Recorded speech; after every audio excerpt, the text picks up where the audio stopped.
Work hard. Be somebody. Yeah. And be something more than what you see in the mirror. Yeah. Let the world be your mirror. Don't let them judge you, because the mirror can't judge you. You judge what you see in the mirror.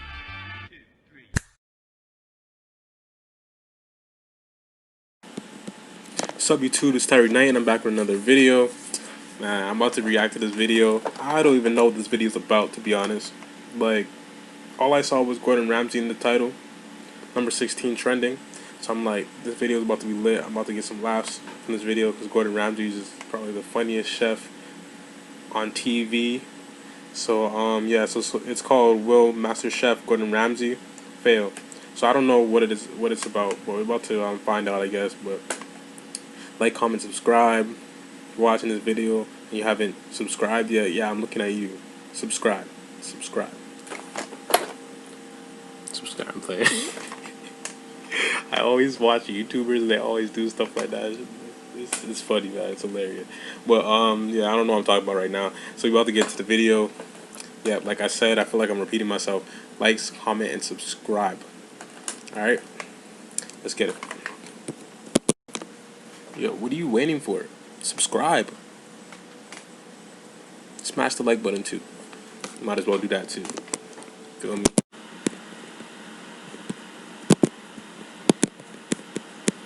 Rising about food, Chef! What?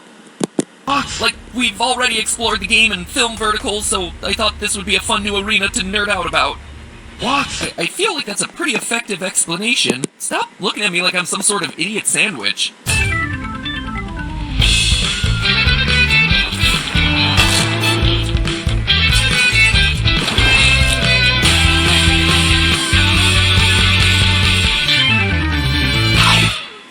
Internet, welcome to Food Theory, where the secret ingredient is, and has always been, inside you all along. Just kidding, you idiot sandwiches. Today we're digging into the long-standing feud between two tough-talking celebrity chefs. In the blue corner we have Bobby Flay, Food Network mega host and Iron Chef bad boy. The final seconds tick down, that's it!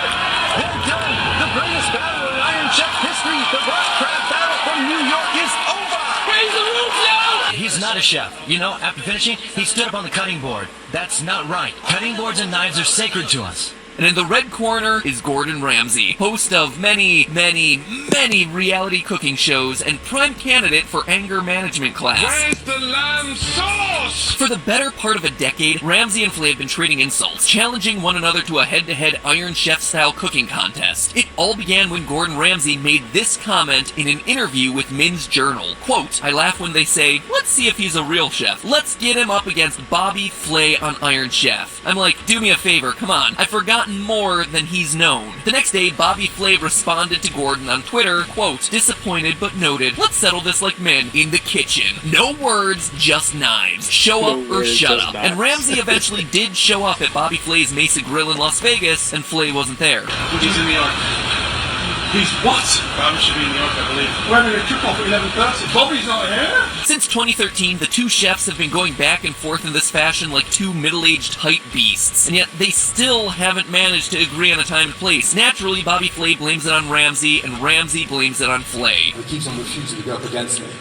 You may not have heard of him, but his name's Bobby Flay. Meanwhile, Flay claims to be interested in a pay-per-view event, saying, quote, "I've been hoping it would happen outside of Caesar's Palace, like the old-school heavyweight fights." And that quote right there is very telling to me, because after 7 years of dangling this matchup in front of their fans, it's beyond obvious that this whole will they, won't they song and dance is straight out of the pay-per-view event handbook that boxers have been using since the dawn of time. Sign the contract, big boy. Sign the contract. Has he signed a contract yet? Absolutely not. Dana, if you're watching, grow up, sign a contract to fight me dad. Now, Bobby, sign the contract. So what Ramsay and Flay are doing is typical pre-fight chatter for any level of boxing. And I do mean any level. KSI, sign the contract. I wouldn't want to fight me either. So what's a YouTuber like me who really wants this fight to happen to do? Should I make a video to add to the hype, or should I make a video to end the hype? Because if you ask me, it's time to poke the bear and see if we just can't make this Ramsay versus Flay cook-off happen already. Now, the way I see it, prize-fighting problems require prize-fighting solutions, which is why today I'm going to do what they did in the 28th best boxing movie ever made, Rocky Balboa, and carry out a Ramsay versus Flay simulation. Computer says Rocky Balboa would be triumphant. It brought Rocky and Mason Dixon to the ring, so I figure it's worth a shot. So if Ramsay or Flay don't like the results of our little simulation here today, well, you know what they have to do. Sign the contract, big boy. Sign the contract. So in an Iron Chef style cook-off, which of these two chefs would win? It's not a simple question to answer because we're not just determining who's the better chef. We're determining who would win an Iron Chef-esque competition show that tests not only chefing abilities, but also a litany of other competition skills like strategy and improvisation. Because remember, the hook of Iron Chef is that a secret ingredient gets sprung on the contestants at the top of the episode, at which point both chefs are working against the clock to create a multi-course meal that spotlights said ingredient. Almonds! Ham! So in order to dominate on Iron Chef, you have to overcome in-game obstacles that you simply wouldn't encounter in an actual kitchen. If chef credentials were all that mattered, we'd need look no further than Michelin stars, easily the most renowned restaurant rating system in the world. Earning even a single Michelin star could be a career-defining event for a chef, because it takes a remarkable amount of culinary mastery for a restaurant to earn even one Michelin star, let alone the highest possible 3 stars. There's an estimated 15 million restaurants in the world, and just 137 of them hold 3 stars right now. And not only that, but the list of Michelin star restaurants is ever-changing, so you have to stay on top of your game year in and year out if you wish to keep your Michelin stars. As chefs, both Ramsay and Flay have earned Michelin stars, but this is no neck-and-neck horse race, my friends. Gordon Ramsay's restaurants have accumulated 16 Michelin stars in all, currently holding 7. Bobby Flay has earned 1 and currently holds 0. So it's safe to say that... Saying he's not on his level. There's levels to this.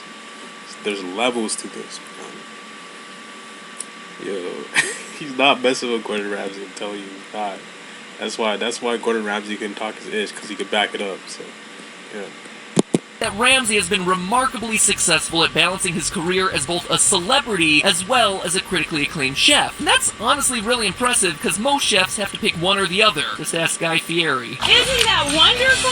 Yeah! Oh my god, that's hot! Similarly, there's the matter of training. After all, an Iron Chef style competition is bound to test a chef's ingenuity and breadth of cultural knowledge. So whose culinary background is more robust, Flay or Ramsay? Well, Bobby Flay got his first restaurant gig as a teenager through his father, who was a partner at the Joe Allen restaurant in Manhattan. Flay impressed the restaurant's owner so much that he paid Bobby's tuition to the then-new French Culinary Institute in New York City. Meanwhile, Gordon Ramsay studied French cuisine in, France.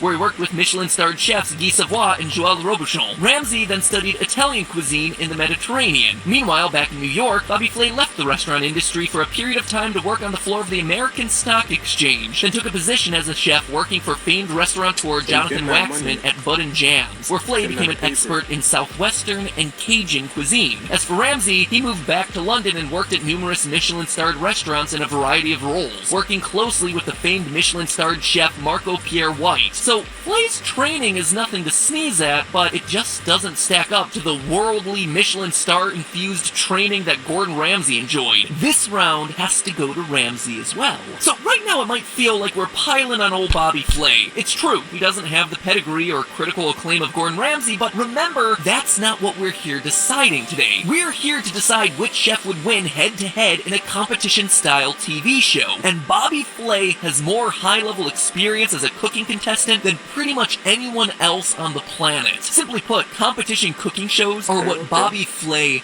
does. At this stage in his career, Bobby Flay doesn't need to be putting himself out there as a competitor, risking defeat, subjecting himself to criticism in front of millions of people. And yet, he competed on Iron Chef America for 12 seasons, long after he had it made as a multi-millionaire restaurant owner, food author, and Food Network host. 20 years after climbing onto his cutting board on Iron Chef, Bobby Flay has competed in and won more episodes episodes of Iron Chef America than anyone else by far. To clarify, Flay only holds those records for Iron Chef America, by the way, not the entire Iron Chef franchise. There are some absolute beasts on the OG Japanese show, like Chef Hiroyuki Sakai and Chef Chen Kenichi, with more appearances and wins than Flay. I love those guys, by the way. I grew up watching Iron Chef Japan. Oh, it's so good. Hiroyuki Sakai is like my culinary hero. Anyway, when it comes to experience as both a competitor and a host of competition cooking shows, few can match Flay's career. Of course, Gordon Ramsay isn't exactly a stranger to cooking competition formats. He hosts a whole slew of them. But you see, Gordon Ramsay merely adopted the culinary competition format. Bobby's career was born in it, molded by it. Bobby Flay didn't see the glimmer of a Michelin star until he was already a man. By then, it was nothing to him but blinding. So it basically boils down to this, right? Ramsay is the culinary expert, Flay is the competition expert. So where does that leave us? Which skill set is more valuable in an Iron Chef style cooking competition? Well, here's the twist, my friends. I'd love to stand here and tell you that Iron Chef is a true test of a chef's on-the-fly ingenuity and spur-of-the-moment creativity. I would love to tell you that the contestants have no clue what the secret ingredient is going to be, but as is often the case with so-called reality television, it's more staged than you might think. In 2008, the show Nightline took a look behind the Iron Chef curtain and uncovered this about the secret ingredient reveals on Iron Chef America.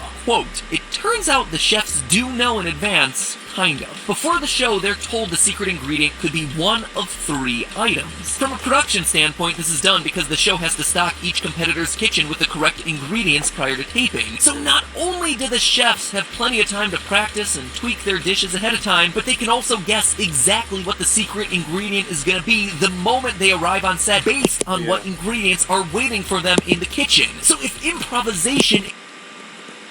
Subscribe, by the way. Subscribe.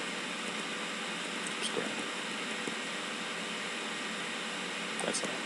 Is no longer a factor here, it really seems to take away the edge that Bobby Flay had going for him. After all, if you take away the invent a new recipe on the fly aspect of the show, it really just becomes a show that's testing exactly what it means to be a chef. Can you familiarize yourself with an ingredient in the comfort of your home long before any cameras start to roll? Can you deal with the pressure once the cameras are on? Can you effectively lead a team of cooks with a limited amount of time? I mean, these don't sound like the rules to a show called Iron Chef, they sound like the rules to a show called actually running a restaurant. So in light of the fact that Iron Chef is a weirdly accurate test of what it means to be a chef, and in light of the fact that the show is judged by knowledgeable food critics, it seems fair to assume the man regarded by most critics to be the better chef is the one who would win a competition, Gordon Ramsay. Now, this isn't to say that Flay has no chance at all. After all, we're going heavy on the boxing analogies this episode, and a given contestant always has a puncher's chance. If the secret ingredient winds up lending itself to Southwestern or Cajun cuisine, for instance, then Bobby Flay is obviously at an advantage because that's his specialty. But we have to play the odds here. Gordon Ramsay has more areas of expertise and has proven himself to be favored by food critics. The computer says Gordon Ramsay would be triumphant. Imagine Bobby Flay isn't gonna like hearing this. And you know what? I'm glad, because that's the point of all of this, to annoy him, to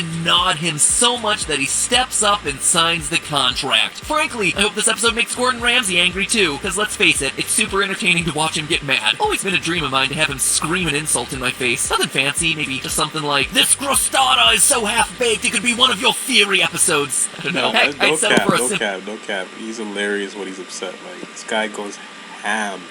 Yeah. Even in that hotel show he has, like the hotels that are just disgusting. I can't remember what the show's called, but y'all probably know what it's called.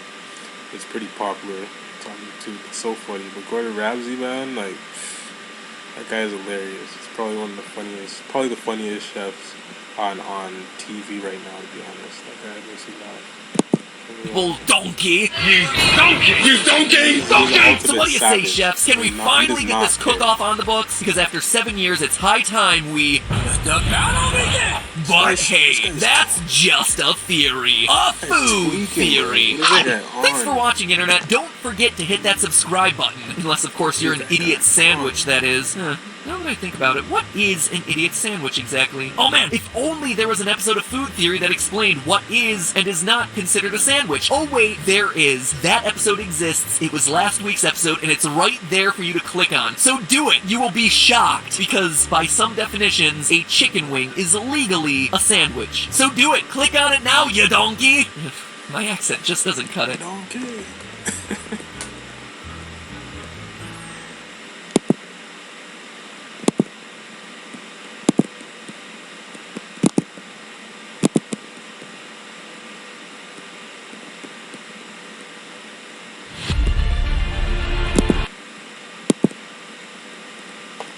So, yeah, that's it for the video, man. Like, comment, subscribe. If you haven't subscribed yet, you know, I mean, like, if you came all this way, right, this far in the video, you might as well subscribe. Like, I got your attention. You're still here. You're still listening to me talk. Subscribe. Smash the like button. Smash the subscribe button. Nah, we going up, trying to get 100 by what? The end of September. So, yeah. Support a brother, man. Support me. Know what I mean? He's gotta hit the subscribe button, but subscribe button. Damn, it's 1 a.m. in the morning. I'm tired. About to react to a few more videos. You know what I'm saying? But yeah, y'all have a blessed night. Y'all actually no. I'm probably gonna drop this tomorrow in the afternoon, so I'll probably get this in the afternoon. So, like, comment, subscribe, and